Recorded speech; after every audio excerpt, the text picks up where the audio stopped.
keberanian bukan saja seorang laki-laki. Kalau laki-laki itu ya bacalah laki-laki namanya, tapi wanita zaman sekarang era now ya.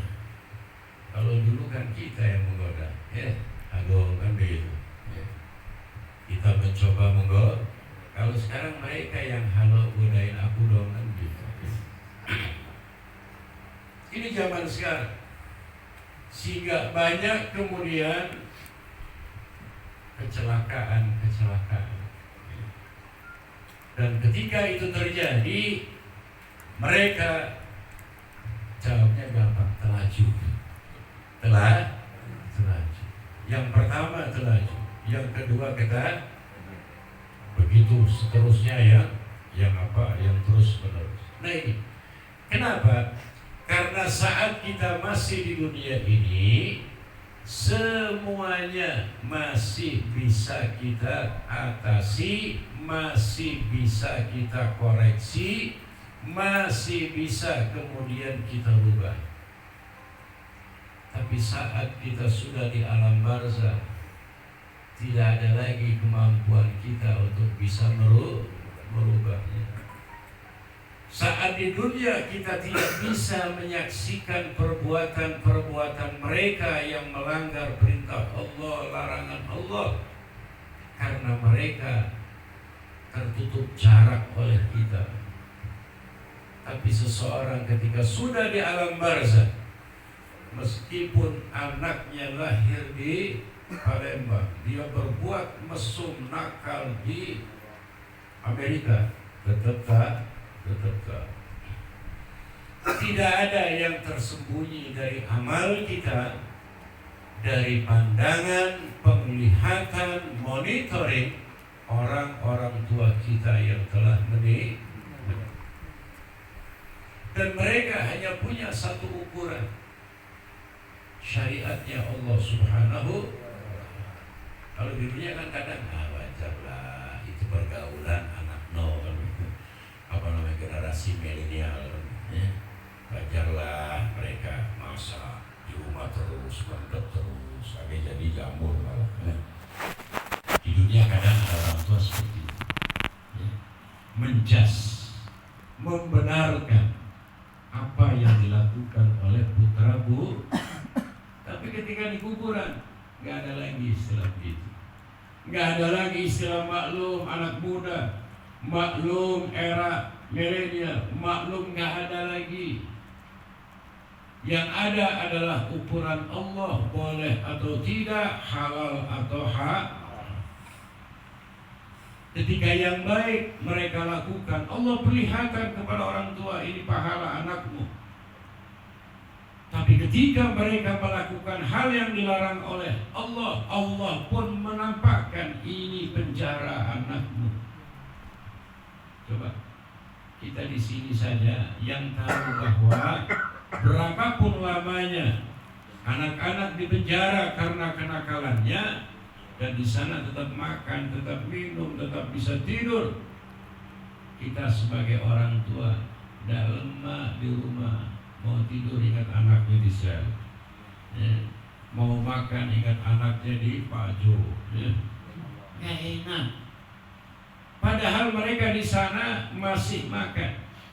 Banyak sedikitnya relatif, enak tidaknya juga relatif, yang pasti masih makan, masih minum. Kalau ayah Anda diperlihatkan oleh Allah, ini amal anakmu, anakmu berzina, anakmu berjudi, anakmu mabok-mabokan, nah ini tempatnya, selnya di neraka jahanam. Bagaimana perasaan mereka? Mereka tahu tidak ada setetes air pun di sana, tidak ada jeda, tidak ada istirahat, terbakar terus menerus, dan tidak ada kematian lagi. Kalau kita di sini terbakar api, paling bisa bertahan berapa menit. Setelah itu kita nggak merasa, karena sudah tiada mati. Tapi orang di neraka, sementara ataupun selamanya, mereka tidak mati di sana. pingsan pun tidak. Kalau kita di sini menahan sakit yang sudah di luar kapasitas kemampuan kita untuk menahannya, maka pingsan. Setelah pingsan kita nggak ada rasa lagi. Tahu-tahu dari rumah sakit lah. Tapi di sana nggak ada pingsan. Sakitnya makin luar biasa, dan kemampuan orang itu menahan sakit diberi oleh Allah Subhanahu.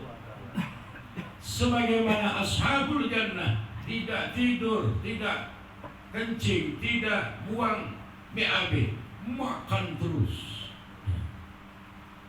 Dan selera makannya tidak pernah selama-lamanya. Oleh karena itu, ayo orang tua, anak-anak bekerja sama, sama-sama berupaya, berusaha meraih keridhaan Allah Subhanahu wa ta'ala. Berlomba-lomba dalam soal kebajikan.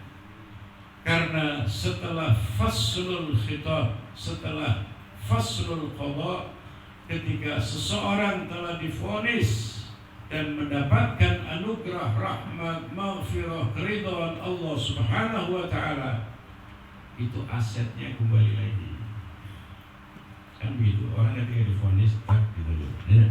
Mana yang punya negara diambil, mana yang punya diri sendiri dikembalikan oleh negara. Tapi ketika belum selesai, diblokir semua. Nah, manusia ketika sudah divonis oleh Allah, kesalahannya dimaafkan, amaliyahnya diterima, maka amaliyahnya kemudian kembali dan ini berguna untuk mensubsidi, menopang ayahnya, orang tuanya, anak-anak. Itu yang disampaikan oleh Allah Subhanahu wa ta'ala pada firman-Nya, yauma la yanfa'u malun wala banun illa man atallaha biqalbin salim. Ada hari di mana la yanfa'u malun, tidak bermanfaat materi finansial, seberapa banyak pun Anda memilikinya, enggak bermanfaat. Wala banun, Anda punya ayah, Anda punya kakek, ya, Anda punya buyut, terus Anda punya anak, punya cucu luar biasa, minas salihin, minal awliya, juga tidak bermanfaat. Illa kecuali harta Anda, keturunan Anda bermanfaat untuk Anda ketika Anda menghadap Allah, imannya di bawah. Illa man atallaha biqalbin salim, illa mengoreksi yang tidak bermanfaat menjadi bermanfaat. Oleh karena itu, ayo ya, satu keluarga jangan hanya kemudian fokus ngurusi masalah dunia,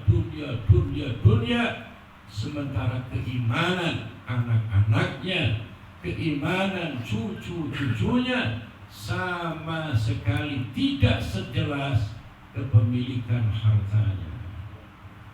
Karena orang tua sekarang kadang begitu, rukonya di mana tahu semua, ya. Suratnya di mana ada semua, yang nyewa siapa tahu semua, tanggal sewanya kapan juga ada. Tapi ingat anak-anaknya, bagaimana mentalitasnya, bagaimana keagamaannya, bagaimana keimanannya, apakah mereka bisa bertahan menghadapi fitnah dunia, fitnah dunia. Ingat, hidup mereka dan kita semuanya qasir, sebentar sekali. Orang ketika mati siapapun kaget. Kenapa? Dan akibatnya apa? Tahassur, menyesal, ya, merasa berduka. Ya. Buktinya kan ayatnya ada, laula akhartani ila ajalin qarib, ya, la saddaqu wa akum minas shalihin. Itu ayatnya. Allah mengatakan setiap orang yang mati dalam tingkatan-tingkatan tertentu ada penyesalan yang begitu dalam. Kenapa ini tidak kubelanjakan ke sini? Kenapa ini tidak ke sana? Kenapa? Semuanya. Tetapi itu semua sudah tidak berarti. Oleh karena itu, ayo kita buka ya sejarah-sejarah, ya, buku-buku yang menceritakan tentang bagaimana kondisi orang-orang yang sekarang berada di alam barzah, dan apa saja yang baik saja menyesal, apalagi yang tidak baik. Cuma penyesalan yang baik karena kurang banyak. Anda sebetulnya mampu beli istana itu sekian sekian blok gitu. Tapi kemudian tidak. Kenapa? Yang dibangun Anda masjidnya cuma satu. Coba kalau Anda bangun masjid 100, maka 100 istana. Ya. Kama bana masjidan fid dunya, banallahu baitan fil jannah. Itu kata Nabi Muhammad. Siapa yang bangun masjid di dunia, Allah bangun rumah di sorga, kapling di sorga. Jangan cuma rumah. Ketika Allah memberi Anda rumah di sorga, itu artinya apa? Anda akan dijamin keimanannya oleh Allah menjadi aman. Karena untuk bisa masuk sorga hanya seorang mukmin.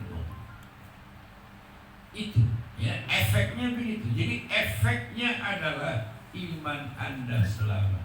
Oleh karena itu, untuk menjaga keimanan, i'malul khairat. Berbuatlah hal-hal yang baik yang diperintahkan oleh Allah Subhanahu wa ta'ala, sehingga kita semuanya insya Allah bisa memenuhi permintaan Allah, wala tamutunna illa wa antum muslimun. Bahagiakan kedua orang tua kita baik saat mereka masih ada di dunia ini, sebab di sanalah ada keridhaan Allah Subhanahu wa ta'ala. Ya ridallah fi ridal, bahagiakan mereka, ya.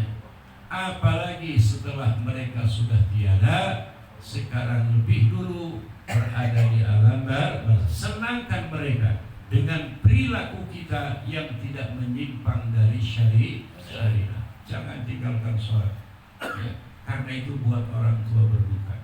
Jangan tinggalkan puasa, jangan tinggalkan zakat, jangan tinggalkan semua yang Allah perintahkan, sebab membuat orang tua kita nggak nyaman. Dan jangan lakukan hal-hal yang dilarang oleh Allah Subhanahu, itu pun membuat mereka berduka, meskipun yang terancam hukuman itu kita, bukan mereka. Ya. Jadi duka mereka karena sebagai orang tua kita.